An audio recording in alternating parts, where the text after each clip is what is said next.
Welcome back, my smart and savvy students. I am your tan professor, Ricky. I had a great Memorial Day weekend. Happy Memorial Day weekend to all of you guys. Hope you had a beautiful and safe Memorial Day weekend. I was outdoors a lot. I managed to get like 7 shades darker. Tanning is just something that comes pre-installed in me. So what we're talking about today, cut right to it, is Tower of God, episode 8. Now, before I start, I do want to say that, one, thank you for being patient on videos, YouTube gang. You know, Memorial Day weekend kind of knocked us off, but I'm going to edit stuff super hard today. So hopefully by the time you're watching this, you'll have the main episode of Weebology podcast where we talk about High School Girl will be up, and my number 7 and number 8 review should be up as well.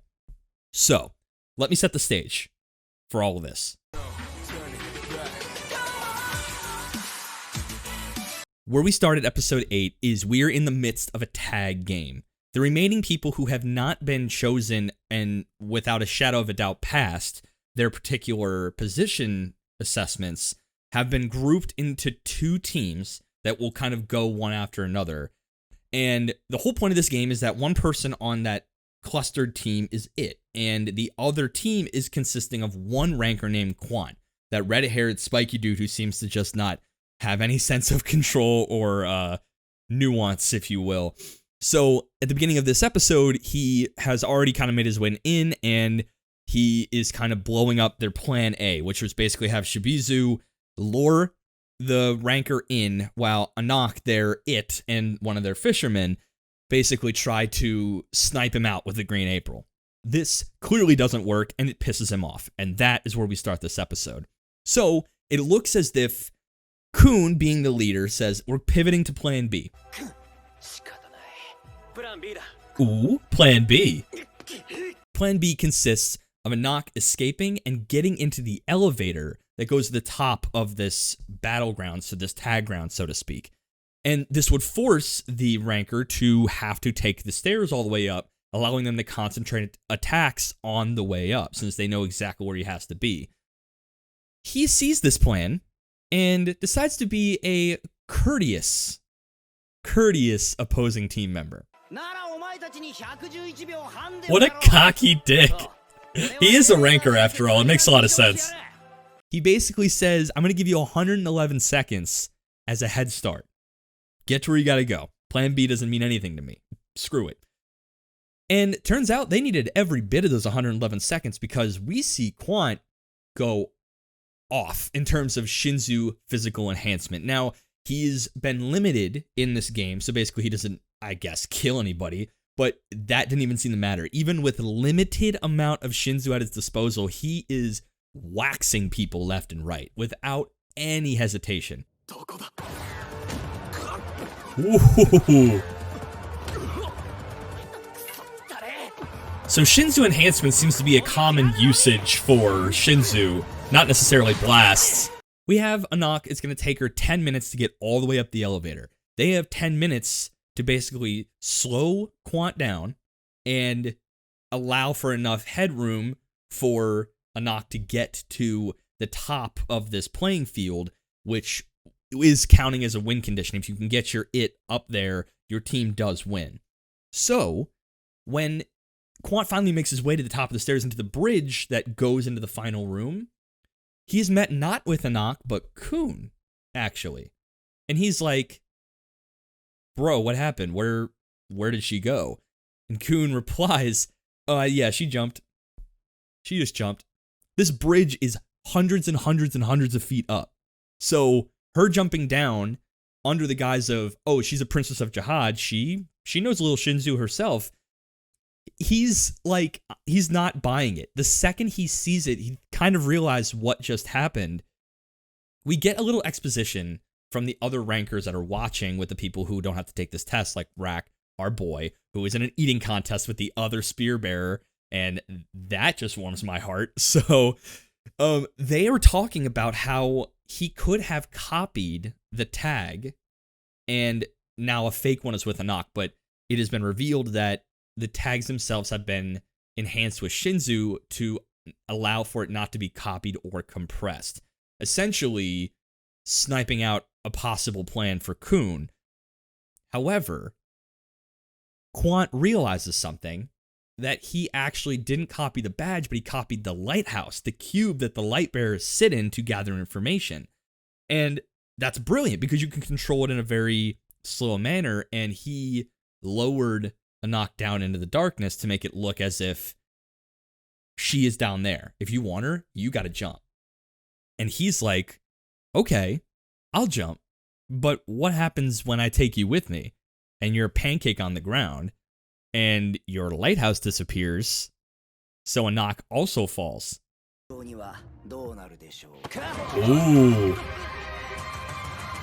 What? With Khun in tow, he grabs his wrist and then just jumps and basically tells him to beg for his life. And that is when you see the grand scheme of what Khun was trying to do.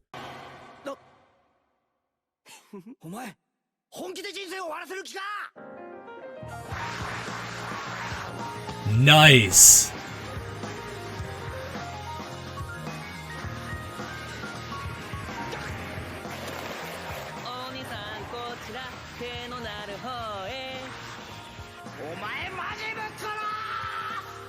That's brilliant. Leaving the ranker to fall hundreds and hundreds of feet, who will probably survive that, but he couldn't climb up that quick to not have Anak get into that room. It looked like an awesome comeback to me.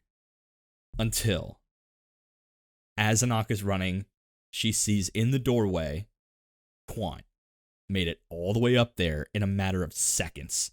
And everyone is like, how? How the fuck did this happen? We get a little flash of what actually happened down there after he fell. He's bitching about Khun being a piece of shit, and I'm like, don't you talk about my boy that way, don't you do it. And Sleepy Boy Supreme comes out of nowhere, with Khun lowering himself down as well, saying, you want to go up, don't you? You want to go up, don't you? And at that point, it looked as if Khun was betraying his teammates, as Sleepy Boy Supreme shot a blast of Shinzu with the ranker in tow all the way back up as quickly as he could. Turns out, these aren't the real teams that will ever be together in the end. And it's revealed by one of the rankers watching something interesting.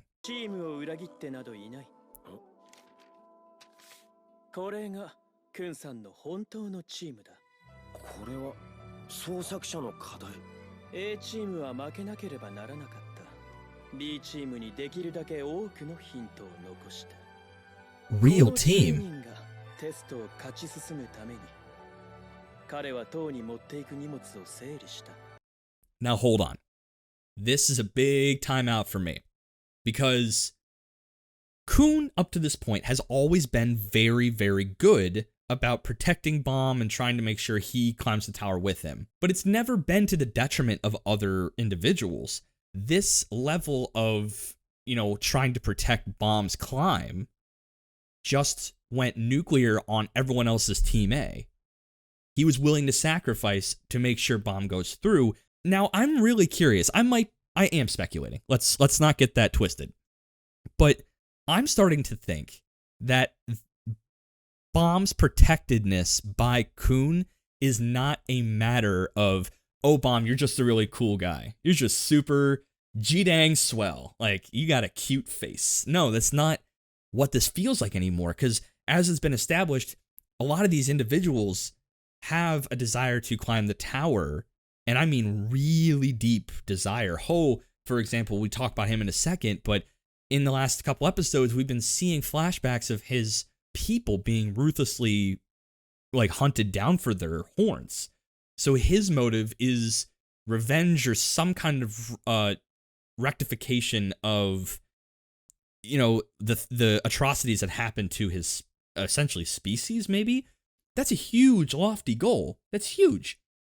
So what is causing Bomb to be protected by Khun? Is it a matter of, I just like the kid, or is Khun have some other ulterior motive for ensuring that Bomb, in any or all of his hidden potential, makes it up far enough in the tower with him so he can be used in some capacity? I'm not saying Khun's a bad guy. I'm not saying that he's already looking malicious and evil. He's got ulterior motives. But this definitely goes beyond just protecting, right? He is almost as if he is doing the exact opposite of Rachel and ensuring that Bomb is involved in his climb. So I can't tell if he is trying to, what level of sacrifice is he willing to go? Is he sacrificing other people on his team? What is he willing to do to ensure Bomb stays? And I'm really honed in on Khun's backstory with being the former son of a royal family. He's got a lot on his plate in terms of lore and exposition we have yet to see. And I think that's going to come into play about why he is so avidly trying to protect Bomb and his climb. So that was a little interesting detail that I felt that him willing to sacrifice his entire team's ability to win, essentially just to get Bomb as much information so he too can pass, because it's clearly this is much more important for Bomb than it is for Khun, as he's already guaranteed to pass. So we get a couple other interactions that are interesting in this episode. There wasn't a lot lore-wise or exposition-wise. We're kind of in an episode where it focused solely on the strategic mind games of Tower of God as a show, which, again, I really like. It's very reminiscent of Hunter x Hunter. Again, I know the comparison, it might keep coming back up, but it's not just about brute strength for the contestants themselves. There is strategery and planning. There's stuff that needs to happen in conjunction with using any of the skills they already have. It's not just about brute force when up against someone like a ranker, right? Where their brute force is more than enough. I did like all that, but on the exposition side, the lore is a little light. We do get an interesting interaction between Ho and this black-haired chick, maybe Scout, whose name escapes me at the moment, but her and him are sitting down right at the starting area when Team B is about to go, and she reveals a little bit of her backstory where she seems to have been taken to the tower by the navigator after a ranker comes in on a boat that they being her and her 4 friends, stowed away on, I guess looking for something because she's picking a lock, but it does not go well.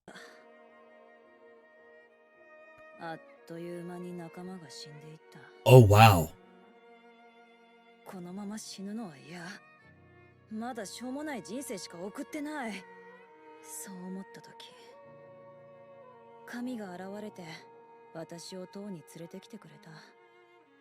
Interesting. This ranker slays everybody except for this chick, and the navigator comes in to invite her to climb the tower, so making her a regular contestant. The way Ho responds is, well, interesting.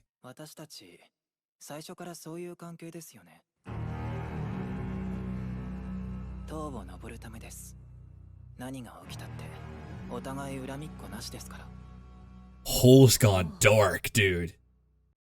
He is stone cold. Definitely revenge in his eyes. He is locked in on his mission. Ho is clearly also another character that I think they're going to use more in the latter half of this season, as he dives deeper and deeper into what looks like a very revenge-soaked attitude. You know, he is willing to sacrifice anything, internally or externally, to have his mission seen through. And I want in the future, I really hope that there is a scene or a situation later where backstabbery starts to occur, some trickery and betrayal, because we have been told from the beginning that these tests are meant to test individuals that want to climb the tower, because we want to make sure no one brings harm to the tower. What criteria exactly do the rankers see in a person before they can justifiably say, yes, this person's not going to hurt the tower, or no, this person can and probably will bring harm?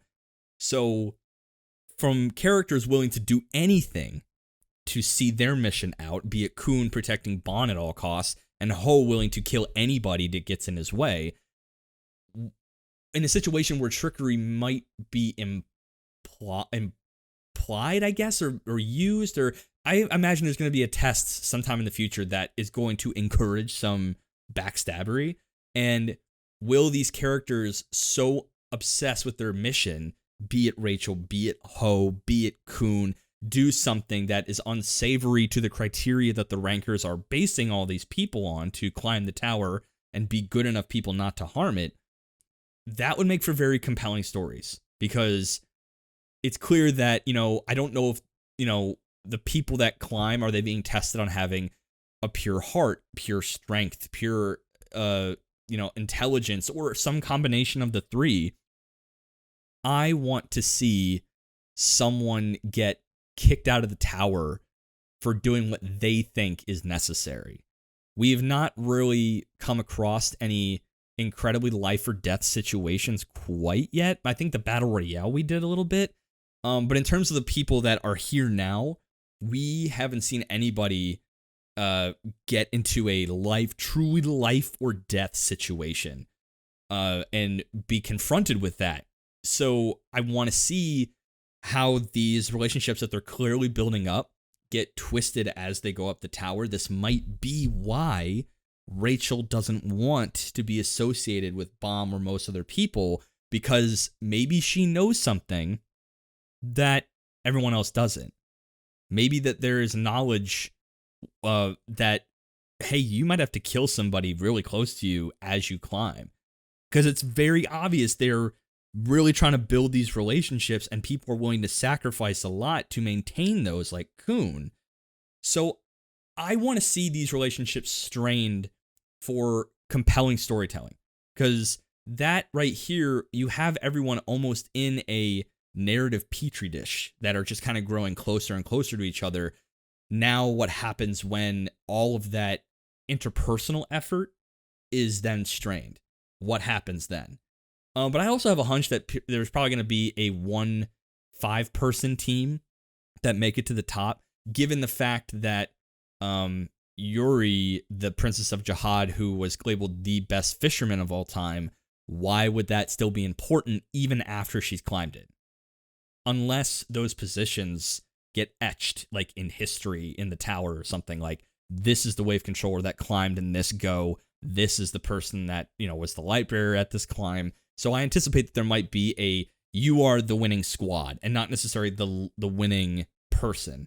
So, I don't know. There's a lot of extrapolation that I'm doing about this episode and just kind of guessing. There wasn't a lot of lore here. The episode itself, while entertaining, felt light. Kind of, sort of light. We do have details here and there of, rankers and their role to play here, that what they can do with Shinzu is clearly needing limiting at this level, and they're still mollywopping. So I don't know. There's something about this episode that it felt light, and I was really kind of hoping that we got some more badass scenes or some more expositional scenes, because episode 7, while it was really good, it seemed like it was leading to this awesome showdown, this opportunity for some really sweet Sakuga, really good fight choreography, and we didn't get much of that here. All mind games, so not bad. So I'm going to give this episode a 77. Now hear me out. I know that's a lot less, not a lot less, but it's less than the other previous episodes, and I think by merit of the other episodes just escalating so beautifully that any plateau is going to feel like stagnancy. It's going to feel like the anime itself is kind of crawling, and it didn't really crawl here. We got progression. We saw this really cool reveal of Team A's actual plan, and we're about to see Team B get into stuff, and Bomb on the field might be a very interesting thing to watch. Maybe if he has a Shinzu outbreak again, this could be a win for Team B. But yeah, I mean, it's sad to say that it's the less attractive of like the last 7 episodes, but I am still extremely hype on it. I am still, enjoying every second. This is another show that, you can pop it on and you look down and it's already over and you're like, that was not 23 minutes. But yeah, so thank y'all for watching. Thank y'all for listening, YouTube gang. Thank you for your patience. This should be up, by the time you're watching this, all the videos should be up on my end. The people who want to listen with their ears and not their eyes, go to Apple, Spotify, Google, Stitcher, Castbox, or anywhere else you get your podcast fix. Check us out on Instagram at weebology.podcast. We got memes on news whenever we get them out in this isolation situation. Drop us a line. We've been doing a lot of listener suggestion episodes now, and we cannot thank y'all enough for submitting stuff. So weebologypodcast at gmail.com. Go ahead and drop us a line there, and we'll check out the anime you have. We have a little bit of a backlog, so anyone who's sent one, they are coming. We will get to those, but we're trying to mix them in with our other episode ideas. So I think that might be it. Twitter, WeebologyP. I hope we don't change that name because I really do like it. But until next time, I'm Ricky, that was Ethan, and this has been Weebology. Deuces!